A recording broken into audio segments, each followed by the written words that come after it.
Oi, eu fiquei sumido por um tempo, mas eu tô de volta. Enfim, The Batman.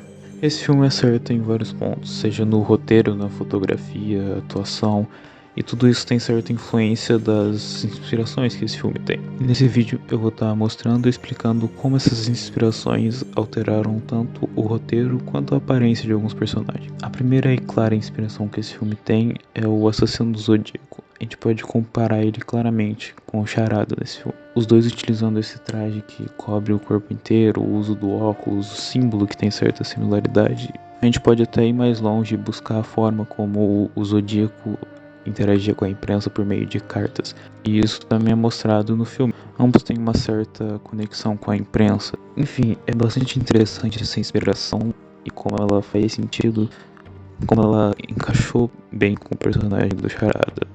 Foi definitivamente um dos acertos do filme. Agora falando sobre a segunda inspiração que esse filme claramente teve. Seven, Os Sete Pecados Criminais. O filme de David Fincher estrelando Brad Pitt e Morgan Freeman. Um filmaço. A semelhança entre o assassino de Seven, chamado de John Doe, e o Charada em The Batman são muito interessantes de observar. Elas não são tão explícitas quanto a semelhança do assassino do Zodíaco, mas mesmo assim vale a pena observar. Uma coisa interessante a se ressaltar é o nome do assassino de Seven, que é John Doe. Basicamente, nos Estados Unidos, John Doe e Jane Doe servem como pseudônimos coletivos, que são usados quando você quer ocultar o nome de uma pessoa. Ele seria quase que o equivalente a fulano aqui no Brasil. Isso só serve para mostrar o quanto John Doe é uma figura oculta. Ela tá à parte da sociedade, obcecada com esse objetivo bizarro, assim como o Charada. Ambos têm essa certa obsessão, isso meio que se tornou a vida deles, e aqui é o ponto em que eu quero chegar. Ambos os dois filmes, spoiler, ambos os dois filmes tem uma cena em que a gente adentra o apartamento do assassino.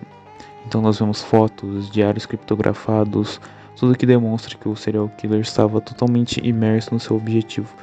Depois de sermos apresentados ao local de trabalho do assassino, nós temos a cena de rendimento, que são ainda mais semelhantes.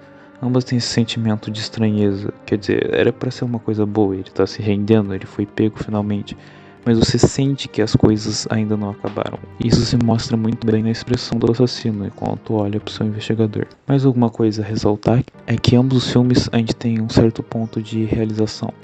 Em The Batman a gente vê que o apartamento do Charada ele ficava literalmente do lado do clube do Pinguim.